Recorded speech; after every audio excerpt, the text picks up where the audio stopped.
नमस्कार, खुशबू की कहानी चैनल में आपका स्वागत है। हमारी आज की कहानी है मित्रता। एक राजा था, उसके पुत्र एवं उसके मंत्री के पुत्र में गहरी दोस्ती थी। दोनों साथ साथ रहते, खाते एवं घूमते थे। एक बार दोनों ने विदेश घूमने का निश्चय किया। रुपए पैसे की कोई कमी न थी। दोनों साहसी भी खूब थे। एक दिन दोनों अपने अपने घोड़े पर सवार होकर निकल पड़े। शाम होते होते वे एक बहुत बड़े तालाब के किनारे पहुंचे। आसपास कोई गांव या बस्ती न देखकर उन्होंने वहीं रात व्यतीत करने का निश्चय किया। अपने घोड़ों को पेड़ से बांधकर वे एक पेड़ की ऊंची डाल पर चढ़ गए। उन्होंने वहीं सोने की व्यवस्था की। अंधकार बढ़ने पर उन्हें विभिन्न प्रकार के जानवरों की आवाजें सुनाई पड़ने लगी। कुछ देर बाद एक विचित्र दृश्य देख दोनों घबरा उठे। तालाब के मध्य पानी में हलचल हुई। जोर जोर से फुफकारने की आवाज आने लगी। थोड़ी देर में एक विशाल सांप अपना फन उठाए पानी से निकला। किनारे आकर वह फुफकारने लगा। सांप के सिर पर अद्भुत मणि थी। उसका उज्जवल प्रकाश चारों ओर फैल रहा था। सांप ने अपनी मणि को एक मिट्टी के ढेर पर रख दिया और वह फुफकारते हुए भोजन की खोज में उस पेड़ के नीचे पहुंचा, जिस पर दोनों मित्र बैठे हुए थे। सांप ने दोनों घोड़ों को खा लिया। दोनों सोच रहे थे कि अब सांप उन्हें भी दंश लेगा, लेकिन वह दूसरी ओर निकल गया। वे उत्सुकता से मणि को देखने लगे। उन्होंने पहले कभी मणि नहीं देखी थी, केवल कहानियों में ही सुना था। सांप के दूर जाते ही मंत्री के पुत्र की इच्छा मणि को प्राप्त करने की हुई। उसने सुना था कि मणि से निकलते प्रकाश को ढकने का एकमात्र उपाय गोबर या फिर घोड़े की लीद है। घोड़े की लीद पेड़ के नीचे थी ही। वह जल्दी से पेड़ से उतरा, मणि को घोड़े की लीद से ढक दिया और फिर पेड़ पर चढ़कर बैठ गया। थोड़ी देर बाद सांप लौटा और मणि को ढूंढने लगा। मणि न पाकर वह गुस्से से फन पटकने लगा। गुस्से एवं दुख से उसने वही प्राण त्याग दिया। सुबह होने पर राजा का बेटा एवं मंत्री का बेटा पेड़ से उतरे। मंत्री के बेटे ने मणि को निकाल लिया तथा उसे धोने के लिए तालाब की ओर गया। मणि को धोते ही उससे अपूर्व प्रकाश निकलने लगा। उस प्रकाश से तालाब का तल तक प्रकाशित हो गया। उन्होंने देखा कि तालाब के तल में दीवारों से घिरा एक विराट महल है। मंत्री के पुत्र ने कहा, चलो डुबकी लगाकर वहां चलते हैं। राजा के पुत्र ने डरते हुए कहा, अगर वहां कोई दैत्य दानव हुआ तो। मंत्री का बेटा साहसी था। उसने कहा, चलते हैं, जो होगा देखा जाएगा। दोनों ने तालाब में डुबकी लगाई। मंत्री के पुत्र के हाथ में मणि थी। उसके प्रकाश से चारों ओर जगमग हो गई। कुछ क्षणों में वे तालाब में स्थित राजमहल तक पहुंच गए। राजमहल का मुख्य द्वार खुला हुआ था। दोनों ने अंदर प्रवेश किया, लेकिन उन्हें कोई दिखाई नहीं दिया। महल के चारों ओर बागीचा था। बागीचे में तरह तरह के फूल खिले हुए थे। महल की दीवारें सोने की थी, जिसमें हीरे जड़े हुए थे। महल के अंदर की सारी वस्तुएं सोने की थीं, लेकिन वहां कोई भी आदमी दिखाई नहीं दे रहा था। ऐसा लगता था मानो सब उस महल को छोड़कर अन्यत्र चले गए हैं। घूमते घूमते वे एक कमरे में पहुंचे। वहां सोने के पलंग पर एक लड़की को सोते देखकर वे आश्चर्यचकित हो गए। वह अत्यंत सुंदर थी। दूध के समान सफेद रंग था उसका। उसकी उम्र लगभग 16 वर्ष होगी। दोनों उसे आश्चर्यचकित होकर देख रहे थे। कुछ देर बाद लड़की की नींद खुली। उसने आंखें मलते हुए उन्हें देखा और घबरा कर बोली, हाय सर्वनाश, तुम लोग यहाँ कैसे आ गए? क्या तुम्हें पता नहीं कि यहाँ एक बहुत बड़ा सांप रहता है? वह अभी आएगा और तुम्हें देखते ही खा जाएगा। जानता हूँ, दोनों ने कहा। विश्वास नहीं हो रहा है। बिस्तर से उठती हुई वह बोली, उस सांप ने मेरे माता पिता, भाइयों, नौकर चाकर, सिपाही, स्वजन एवं समस्त आत्मीयजनों को खा लिया है। केवल मुझे छोड़ दिया है। तुम लोग तुरंत भाग जाओ, वरना वह तुम्हें भी खा जाएगा। मंत्री के पुत्र ने कहा, अब सांप नहीं आएगा, क्योंकि वह मर चुका है। ये सुनकर लड़की बहुत खुश हुई। सांप से उसे बचाने के लिए वह उन्हें बार बार धन्यवाद देने लगी। फिर साग्रह बोली, तुम लोगों ने मुझे सांप से बचाया है, कृपया इस महल में मुझे अकेली छोड़कर मत चले जाना। दोनों ने उसे आश्वासन दिया। दोनों वहीं रहने लगे। लड़की देखने में जितनी सुंदर थी, स्वभाव में उतनी ही अच्छी थी। कुछ दिनों के बाद राजपुत्र ने उसके साथ विवाह कर लिया। उसके कुछ दिनों बाद राजपुत्र ने अपने देश जाने की सोची, लेकिन वह शाही ठाट बाट के साथ जाना चाहता था। मंत्री पुत्र ने कहा कि वह पहले जाकर राजा को सब कुछ बता देगा, फिर हाथी घोड़े प्रजा के साथ आएगा और दोनों को राजसी ठाट के साथ ले जाएगा। ये सुनकर राजपुत्र आश्वस्त हो गया। तय कार्यक्रम के मुताबिक मंत्री पुत्र जाने को तैयार हुआ।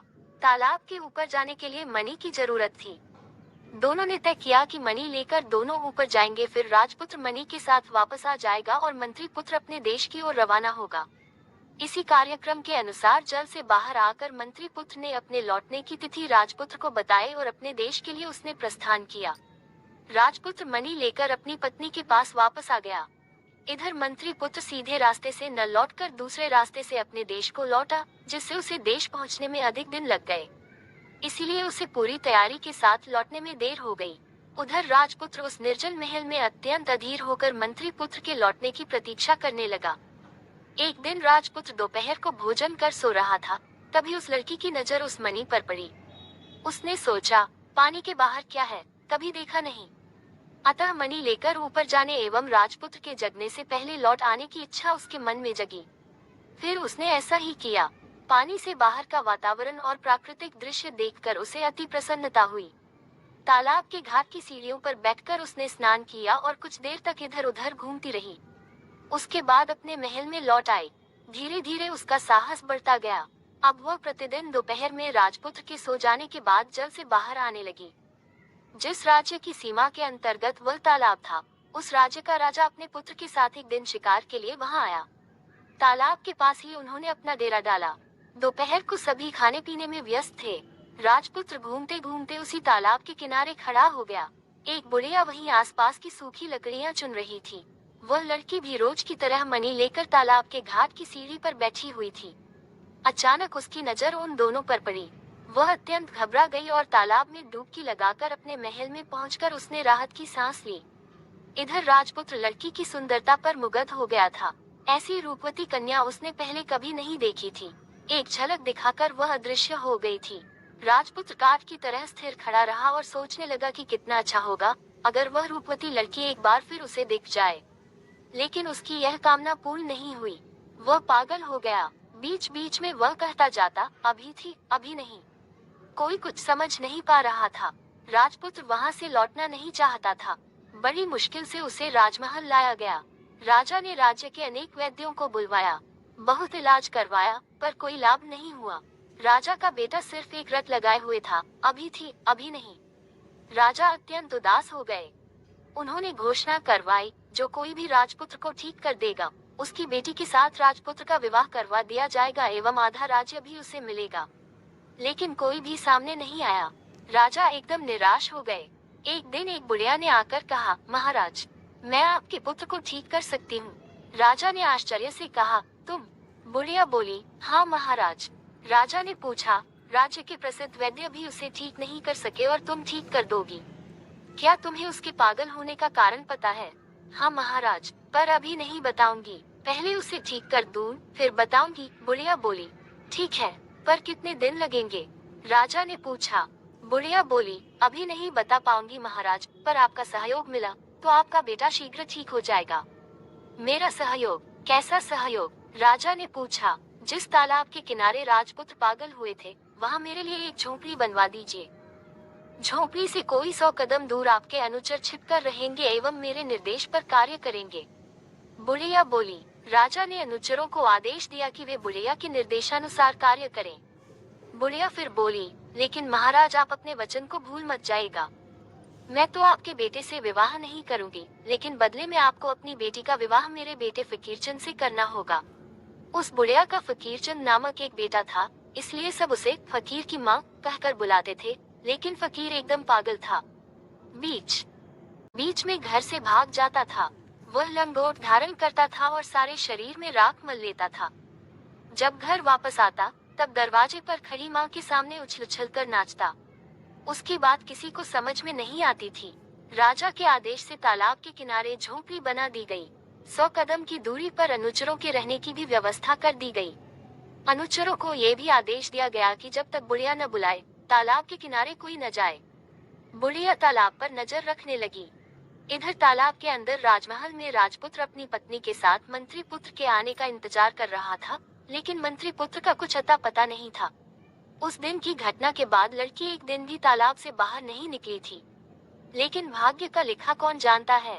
एक दिन दोपहर को भोजन के बाद जब राजपुत्र सोने के लिए गया, वह लड़की मणि हाथ में लेकर तालाब से बाहर निकली और इधर उधर देखने के बाद पक्के घाट पर बैठ गई।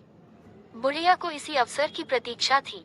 वह बोली, रूप की रानी बेटी, आओ मैं तुम्हें नहला देती हूँ। लड़की ने कोई आपत्ति नहीं की। बुढ़िया उसके पास आकर बैठ गई। मणि को उसके हाथ में देखकर बोली, अरे उसे हाथ में क्यों ले रखा है? पानी में गिर सकती है, घाट के ऊपर ठीक से रख दो। बुढ़िया ने मौका देखकर मणि को अपनी अंटी में छिपा लिया और अनुचरों को इशारा किया। अनुचरों ने लड़की को पकड़ लिया और उसे राजदरबार में पेश किया। लड़की को देखते ही राजपुत्र बोल उठा, मिल गई, मिल गई। वह तो मिल गई। राजपुत्र का पागलपन दूर हो गया। राजा की खुशी का ठिकाना नहीं रहा। उसने अपने बेटे से उसकी शादी करनी चाहिए तो वह लड़की बोली, महाराज, तालाब के अंदर महल में मेरे पति हैं। मैंने व्रत लिया है कि 1 वर्ष तक किसी दूसरे पुरुष का मुंह भी नहीं देखूंगी, इसीलिए अभी विवाह संभव नहीं है। ये सुनकर राजा उदास हो गए, पर कोई उपाय न देखकर साल भर तक प्रतीक्षा करने का उन्होंने निश्चय किया। उधर मंत्री पुत्र सारी व्यवस्था कर उसी तालाब के किनारे हाथी घोड़ों एवं अनुचरों के साथ पहुंचा। तालाब के किनारे आम के बगीचे में तंबू तानकर तालाब की ओर एकटक देखता रहा। हालांकि निर्दिष्ट समय बीत गया था, किंतु मंत्री पुत्र को आशा थी कि राजपुत्र अवश्य बाहर आएंगे, परंतु राजपुत्र और उसकी पत्नी जल से बाहर नहीं निकले। मंत्री पुत्र ने सोचा, निश्चय ही कोई घटना घटी है, लेकिन पातालपुरी तक कैसे पहुंचा जाएगा? वह जानता था कि सांप की मणि के बगैर वहां तक पहुंचना असंभव है। इधर व्रत की अवधि समाप्त होने वाली थी। राजा ने अपने पुत्र के साथ उस लड़की के विवाह की तैयारियां शुरू कर दी। हलवाइयों ने पकवान बनाना शुरू कर दिया। नगर में घर द्वार सजाए जाने लगे। सिंह द्वार पर नौबत बैठी। राजमहल में शहनाई बजने लगी। मंत्री पुत्र ने पास के नगर से आने वाली शहनाई की आवाज को सुना।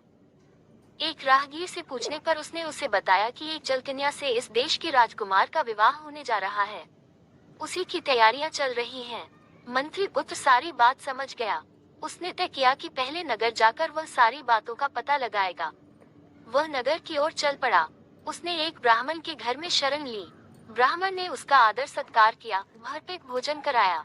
विश्राम के बाद मंत्री पुत्र ने पूछा, हे ब्राह्मण देवता, कृपया बताएं नगर में इतनी तैयारियां क्यों की जा रही हैं? ब्राह्मण बोला, लगता है तुम इस नगर में नए आए हो। नगर के निकट जंगल में एक तालाब है। वहां से एक अपूर्व सुंदर जलकन्या को पकड़कर लाया गया है। कल राजपुत्र के साथ उसका विवाह होगा, इसीलिए नगर में इतनी रौनक है। ये तो बड़ी अद्भुत बात है। ऐसा तो मैंने कभी नहीं सुना। दरअसल मैं बहुत दूर से आया हूँ, कृपया मुझे पूरी बात बताए, मंत्री पुत्र ने कहा। ब्राह्मण ने उसे बताया कि किस प्रकार इस देश का राजा शिकार खेलने जंगल गया था। वहाँ उसका पुत्र पागल हो गया और एक बुढ़िया ने एक जलकन्या को पकड़कर किस तरह उसे ठीक किया। मंत्री पुत्र ने पूछा, बुढ़िया को राजा ने जो वचन दिया था, क्या वह पूरा हुआ? नहीं, क्योंकि बुढ़िया का पुत्र फकीरचंद कहीं गायब हो गया है। बुढ़िया का कहना है कि अब उसके आने का समय हो गया है। वह देखने में कैसा है?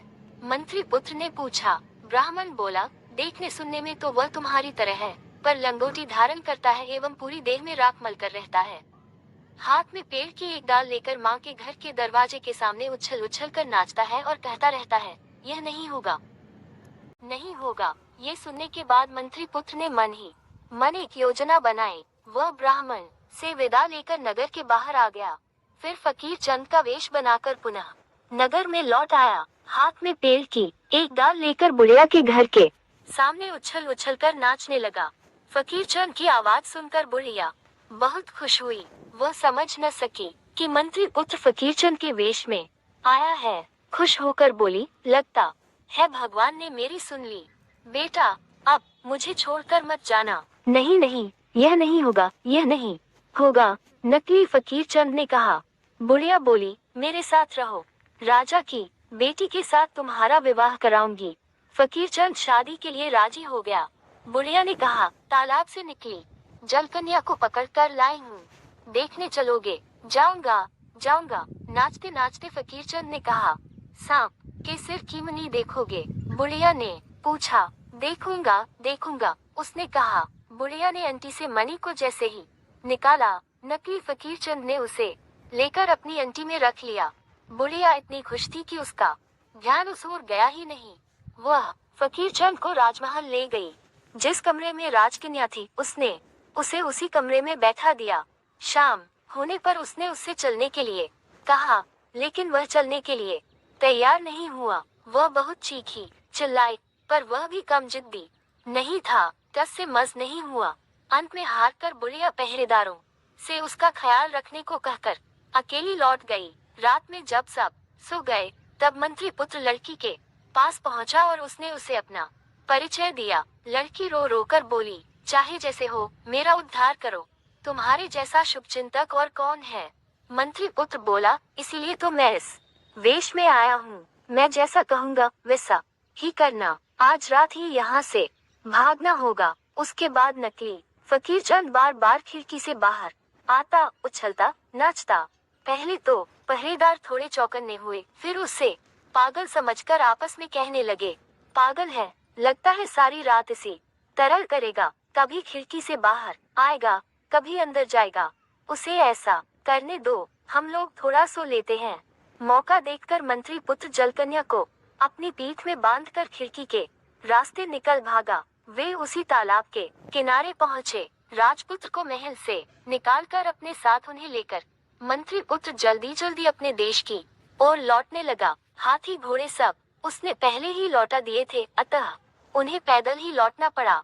पहाड़, नदी, जंगल पार करते हुए वे अपने देश की ओर बढ़ने लगे। इसी तरह कई दिन बीत गए, कोई आबादी उन्हें दिखाई नहीं पड़ी। एक विशाल बरगद के पेड़ के नीचे एक रात उसने विश्राम करने का निश्चय किया। थके होने के कारण राजपुत्र एवं उसकी पत्नी गहरी नींद में सो गई। मंत्री पुत्र पहरा देने के लिए जगा रहा। उस पेड़ पर एक चिड़ा और चिड़ी का बसेरा था। मंत्री पुत्र ने दोनों को बातें करते हुए सुना। चिड़ी बोली, मंत्री पुत्र ने बहुत चालाकी से राजपुत्र और उसकी पत्नी को बचाया, लेकिन क्या वे सकुशल अपने देश पहुंच सकेंगे?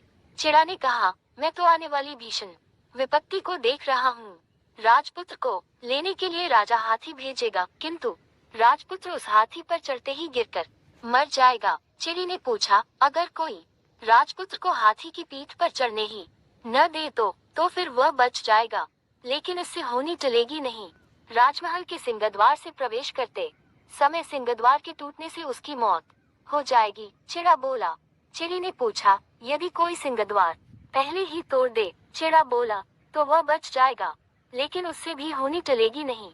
राजपुत्र के बहुत दिनों बाद देवकन्या जैसी पुत्रवधू के साथ लौटने की खुशी में राजा एक भोज देंगे। राजपुत्र की थाली में मछली का सिर परोसा जाएगा। उसे खाते ही गले में अटक जाने से राजपुत्र की मृत्यु हो जाएगी।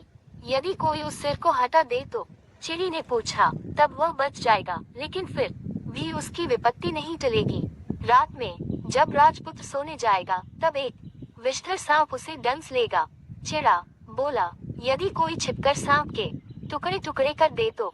चिड़ी ने पूछा, फिर तो वह बच जाएगा, किंतु जो मनुष्य सांप को मारेगा वह अगर आज ही ये बातें राजपुत्र को बता देगा तो वह स्वयं सफेद पत्थर की मूर्ति बन जाएगा। चिड़ा बोला, इससे बचने का कोई उपाय है?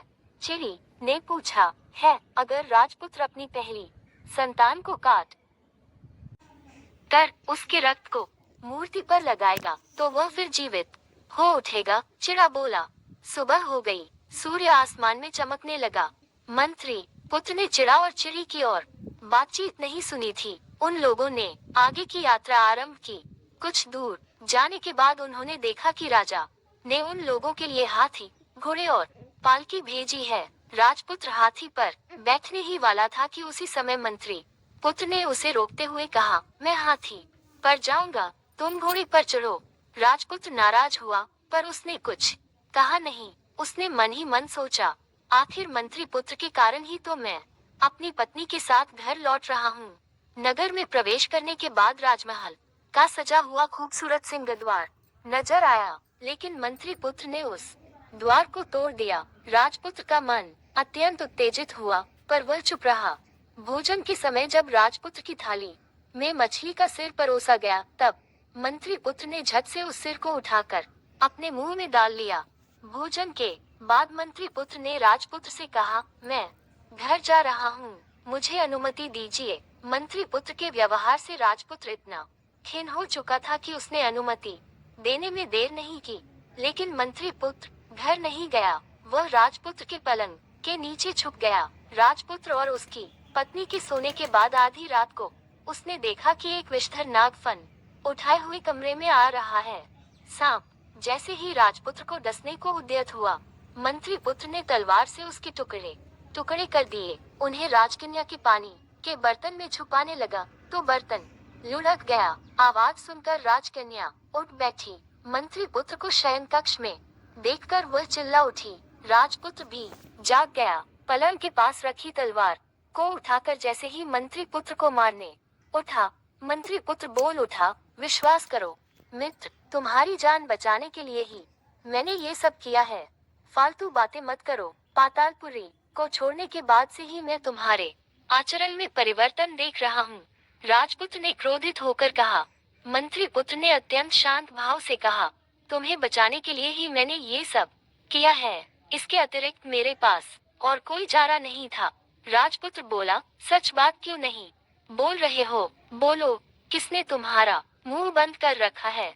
मेरे भाग्य ने। अगर मैंने सच बता दिया तो पत्थर की मूर्ति बन जाऊंगा। यदि तुम मुझे बचाना चाहोगे तो तुम्हें अपनी पहली संतान की बलि चढ़ाकर उसके रक्त से मुझे नहलाना होगा। मंत्री पुत्र ने कहा। परंतु राजपुत्र का क्रोध शांत नहीं हुआ। उसने कहा, मुझे बेवकूफ मत समझो, घुमा फिराकर बात मत करो, इससे कोई लाभ नहीं होगा। सच क्या है बताना ही होगा। तब दुखी होकर मंत्री पुत्र ने चिड़ा एवं चिड़ी से सुनी सारी बातें उसे बताई। मंत्री पुत्र जैसे जैसे उसे बताने लगा वैसे वैसे उसके शरीर का एक एक अंग सफेद पत्थर का होने लगा। अंतिम बात बताते ही वह पूरी तरह सफेद मूर्ति में बदल गया। तब राजपुत्र को बहुत पछतावा हुआ और वह अपने मित्र के लिए कुछ भी करने को तैयार हो गया। कुछ दिनों बाद राजपुत्र को एक सुंदर सा पुत्र हुआ। उस पुत्र को देखकर वह अत्यंत पुलकित होता, लेकिन कमरे के एक कोने में रखी मंत्री पुत्र की मूर्ति को देखकर उसका हृदय हाहाकार कर उठता। राजपुत्र एवं उसकी पत्नी ने निश्चय किया कि मंत्री पुत्र को बचाने के लिए वे अपने पुत्र का बलिदान कर देंगे। संतान के खून से सफेद पत्थर की मूर्ति को नहलाते ही मंत्री पुत्र जीवित हो उठा। राजपुत्र ने मंत्री पुत्र को हृदय से लगा लिया, लेकिन राजपुत्र ने बेटे के कटे शरीर को देखकर मंत्री पुत्र का हृदय फटने लगा। कैसे उसे जीवित किया जाए वह सोचने लगा। उसे ध्यान आया कि उसकी पत्नी को मां काली की सिद्धियां प्राप्त थी। मंत्री पुत्र राजपुत्र के बेटे के कटे शरीर को उसके पास ले गया। मां काली की कृपा से राजपुत्र का बेटा जी उठा। पुत्र को जीवित देखकर राजपुत्र एवं उसकी पत्नी की खुशी का ठिकाना न रहा। उसके बाद सभी के दिन सुखपूर्वक बीतने लगे। तो दोस्तों, आपको ये कहानी कैसी लगी लाइक और कमेंट करके जरूर बताएं। चैनल को सब्सक्राइब करना बिल्कुल ना भूलें। मिलते हैं एक नई कहानी के साथ। बहुत बहुत धन्यवाद।